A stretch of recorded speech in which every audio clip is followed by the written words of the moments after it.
Hello दोस्तों, आशा करते हैं आप लोग अच्छे होंगे। आज हम लोग चैप्टर 6 का ग्रुप सी हिस्ट्री का ही चैप्टर 6 का करने जा रहे हैं, जिसमें हम लोग देखेंगे लघु उत्तरीय प्रश्न। लघु उत्तरीय प्रश्न 7 नंबर देखेंगे।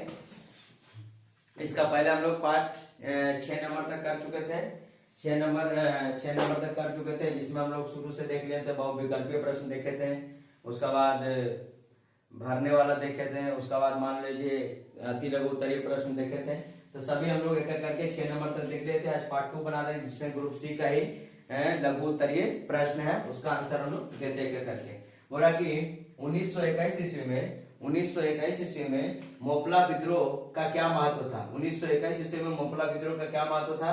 तो मोपला में किसानों ने कर तथा लगान देने से इनकार कर दिया था। ठीक है, मोपला में किसानों ने कर तथा लगान देने से क्या कर दिया था, इनकार कर दिया था। देखिए, बहुत सा विद्रोह जो है कर और लगान के कारण ही होता था। पहले जितना भी विद्रोह होता था कर और लगान के कारण ही देता था। इससे हम लोग 3 चैप्टर में भी देखे थे।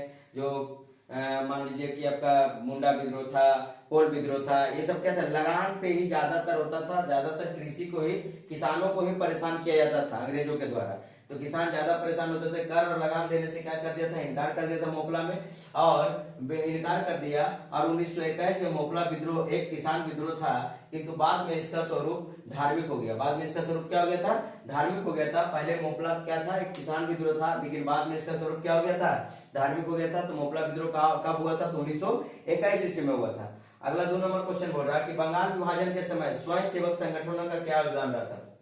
बंगाल विभाजन जब 1905 में हुआ था, बंगाल के विभाजन के समय स्वयं सेवक संगठनों का क्या योगदान था। तो बंगाल विभाजन के विरुद्ध में न केवल बंगाल अपितु लगभग संपूर्ण देश में, ठीक है, इस विभाजन के विरुद्ध न केवल बंगाल अपितु लगभग संपूर्ण देश में स्वयं सेवक संगठन ने ब्रिटिश शासन के विरुद्ध तीव्र रोष धारण किए थे। ठीक है, बंगाल विभाजन के समय विरुद्ध न केवल बंगाल में अपितु संपूर्ण देश में, लगभग संपूर्ण देश में स्वयं सेवक संगठन ने ब्रिटिश शासन के विरुद्ध तीव्र रोष धारण किए थे। उन्होंने ब्रिटिश वस्तुओं को बहिष्कार के समर्थन में सभाओं और जुलूसों का आयोजन किया था। ठीक है, ब्रिटिश वस्तु का बहिष्कार करो, जितने भी कपड़े हैं, जितने भी अनाज है, जो भी है, ब्रिटिश से संबंधित जो भी चीज था, सबका बहिष्कार करने लगे। और सभा के साथ साथ जुलूस का भी आयोजन करने लगे। कपड़े को जाना, जैसे आज भी जुलूस वगैरह निकलता है, तो कोई मान लीजिए मुखिया है या मुख्यमंत्री है या तो कोई भी मंत्री रहता है, प्रधानमंत्री है, तो उसके पुतले को फूका जाता है, जुलूस निकाला जाता है। उसी तरह उस समय भी बंगाल विभाजन के समय भी उसका सभा किया जाता था, जुलूस का आयोजन किया जाता था। और उग्रपंथी किसानों में क्रांतिकारी पर्चे बांटे जाते थे। ठीक है, उग्रकारी जितने भी किसान थे, क्रांतिकारी में क्या बांटे जाते हैं, पर्चे बांटे जाते थे कि हाँ, इस ब्रिटिश वस्तुओं का विरोध करो, ब्रिटिश वस्तुओं का विरोध करो और स्वदेशी को अपनाओ। किसको अपनाओ, स्वदेशी को अपनाओ। और आज 3 नंबर क्वेश्चन, असहयोग आंदोलन जो 1920 में हुआ था, उस समय के कृषक वर्ग ने किन किन क्षेत्रों में हड़ताल किया था। ठीक है, महात्मा गांधी अहिंसा के पुजारी थे। ये हिंसा पे नहीं जाते थे, लेकिन इनका जो मुख्य बातें था कि इनको कैसे इनको समझाया जा सके, कैसे किसी के बात को मनाया जा सके। तो महात्मा गांधी क्या करते थे, अहिंसा के बल पर, हिंसा न करके अहिंसा के बल पर जगह जगह पर हड़ताल करते थे, उनके बातों को नहीं सुनते थे, काम बंद करवाते थे। ये इनका मुख्य धारा था, जो इन्हीं के अनुसार ही चलते थे। बोला कि संयुक्त प्रांत तथा बंगाल के हजारों किसान असहयोग आंदोलन में सम्मिलित हो गए थे। ठीक है, संयुक्त प्रांत तथा बंगाल के हजारों किसान असहयोग आंदोलन में सम्मिलित हो गए थे। असहयोग आंदोलन कब स्टार्ट हुआ था, तो 1920 ईस्वी में स्टार्ट हुआ था, महात्मा गांधी के नेतृत्व में। संयुक्त प्रांत के कई भाग में बटाईदारों ने जमींदारों की अनुचित मांगों को पूरा स्वीकार नहीं किया था। ठीक है, जो बटाईदार उसे करते हैं जो दूसरे के खेत को करते हैं। जमींदार के पास बहुत ज्यादा खेत, तो जमींदार लोग तो खेती करते नहीं थे, वो उनको बांट के कुछ खेत 10 कट्ठा इसको, 20 कट्ठा उसको, 1 बीघा इसको, 2 बीघा इसको। तो बटाईदार जो खेती करते थे, प्रांत के कई भाग में बटाईदार ने जमींदारों के अनुचित मांगों को पूरा स्वीकार नहीं किया।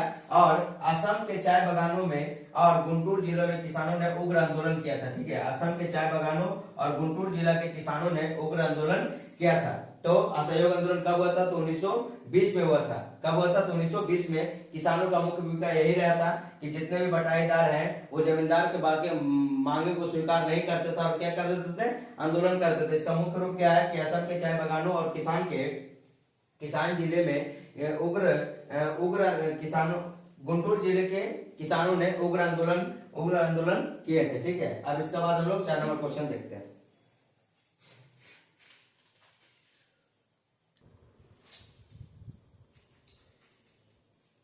अब देखिए 4 नंबर क्वेश्चन।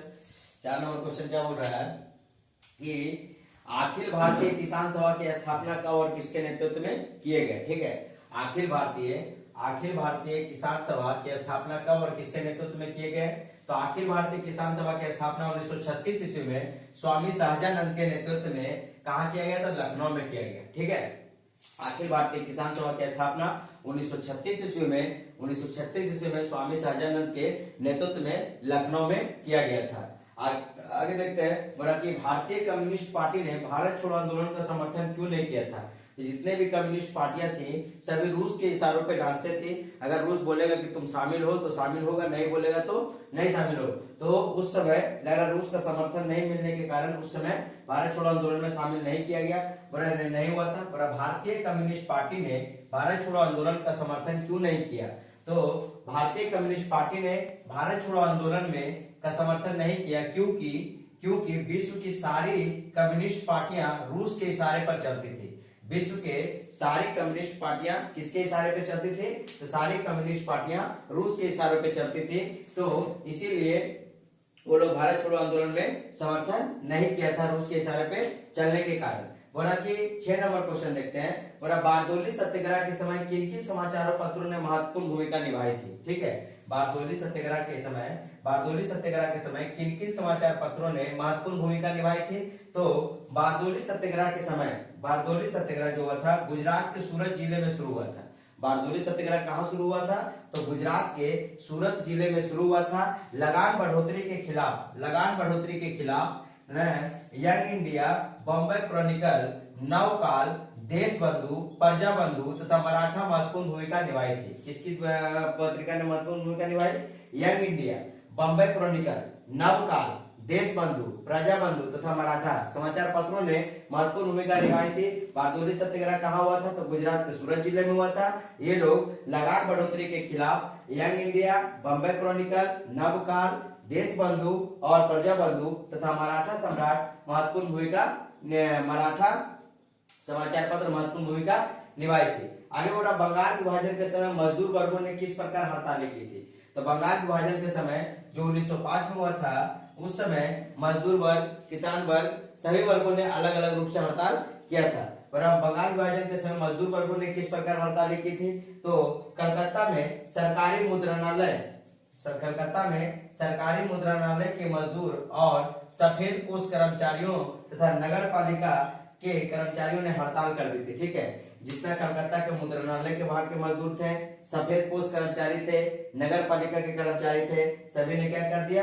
हड़ताल कर दिया। मजदूर वर्ग ने 1906 के मध्य और उत्तरार्ध कपड़ा मिलों पर भी क्या किया था? हड़ताल किया था। 1905 में जब विभाजन हुआ था तो 1906 के मध्य में कपड़ा मिलों पर जितने भी मजदूर थे सभी ने मिलकर क्या किया था? हड़ताल किया था। किसके कारण? तो बंगाल विभाजन के कारण। अब 9 नंबर 8 नंबर क्वेश्चन इसका आगे देखते हैं।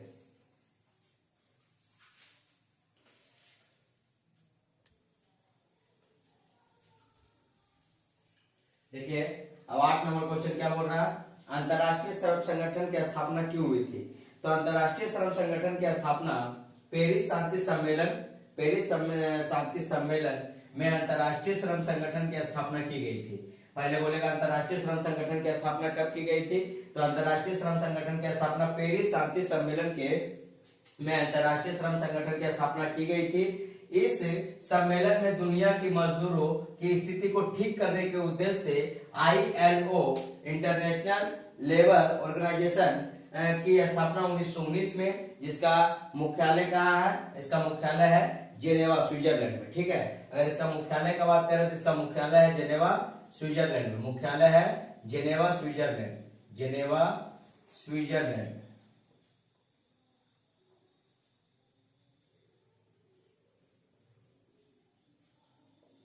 ठीक है, इसका मुख्यालय जिनेवा स्विट्जरलैंड। इसकी स्थापना कब हुआ था? तो 1919 में। पेरिस शांति सम्मेलन में अंतर्राष्ट्रीय श्रम संगठन की स्थापना की गई थी।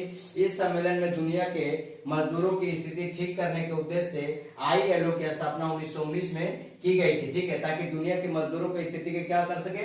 ठीक कर सके। सभी मजदूर को अपने अपने स्थिति के अनुसार, उसके उद्देश्य से ILO अंतर्राष्ट्रीय श्रम संगठन की स्थापना किया गया है। इसकी स्थापना 1919 में हुआ है और इसका मुख्यालय कहाँ है? तो जिनेवा स्विट्जरलैंड में। बोला इंडियन ट्रेड यूनियन कांग्रेस की स्थापना का मुख्य उद्देश्य क्या था? इंडियन ट्रेड यूनियन कांग्रेस की स्थापना का मुख्य उद्देश्य क्या था?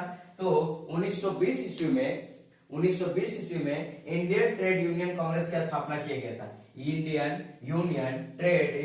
ट्रेड यूनियन कांग्रेस की स्थापना कब किया गया था? तो 1920 ईस्वी में किया गया था। और उसके स्थापना के पीछे जो प्रमुख प्रेरणा काम कर रही थी वह यह थी कि इस संगठन के आधार पर कुछ सदस्यों को नामजद करके जेनेवा के अंतर्राष्ट्रीय सम्मेलन में भेजा जा सके। ठीक है, इंडियन ट्रेड यूनियन कांग्रेस की स्थापना का मुख्य उद्देश्य क्या था? कि जो प्रमुख प्रेरणा काम कर रही थी इस संगठन के आधार पर कुछ सदस्यों को नामजद करवा करके उसको जेनेवा अंतर्राष्ट्रीय सम्मेलन में भेजा जा सके, इसलिए इंडियन ट्रेड यूनियन कांग्रेस की स्थापना 1920 में किया गया था। बोला कि वामपंथी राजनीति में M.N. रॉय की क्या भूमिका थी? ठीक है, वामपंथी राजनीति में M.N. रॉय की क्या भूमिका थी? तो वामपंथी राजनीति में M.N. रॉय की भूमिका को बताना है। M.N. रॉय मैक्सिको और भारत दोनों के ही कम्युनिस्ट पार्टी के संस्थापक थे। ठीक है, M.N. रॉय मैक्सिको के साथ साथ भारत में भी कम्युनिस्ट पार्टियां के संस्थापक थे। वे कम्युनिस्ट इंटरनेशनल की कांग्रेस की प्रतिनिधि मंडल में भी सम्मिलित हुए थे। वे जो कम्युनिस्ट इंटरनेशनल, ठीक है, कम्युनिस्ट इंटरनेशनल की कांग्रेस के प्रतिनिधि मंडल में भी सम्मिलित हुए थे। शिक्षण के आरंभिक काल में ही वे क्रांतिकारी आंदोलन में रुचि लेने लगे थे। जब वो शिक्षण के आरंभिक काल में थे, होता ना, जैसे कॉलेज वगैरह में जो नेता होता है, कॉलेज का अध्यक्ष होता है, तो ये सब जो चलता है वो कॉलेज से ही स्टार्ट होता है। तो शिक्षण के आरंभिक काल से वो क्रांतिकारी आंदोलन में रुचि लेने लगे थे। इन्हें थर्ड इंटरनेशनल में अध्यक्ष मंडल का स्थान दिया गया था। थर्ड इंटरनेशनल में अध्यक्ष मंडल का स्थान दिया गया था। ये किसकी भूमिका थी? M.N. रॉय की भूमिका थी। ठीक है, ये भारत के साथ साथ मैक्सिको में भी कम्युनिस्ट पार्टी के क्या थे? संस्थापक थे। तो यहाँ से आप लोग का चैप्टर 6 का 7 नंबर लघु उत्तरीय प्रश्न समाप्त होता है। इसके बाद हम लोग आप चैप्टर 7 करेंगे। इसके बाद आप D और E खुद से आराम से किताब को देख के इतना क्वेश्चन करने के बाद आपको उसका ऐसे भी आइडियोलॉजी वैसे भी आइडियोलॉजी मिल जाएगा आपको कि कहां से क्वेश्चन मिल रहा है। और अगर आपको किसी भी तरह का त्रुटि ऐसा कुछ लगे इस चैप्टर में तो आप जरूर कमेंट करके बताइएगा। इसके लिए धन्यवाद।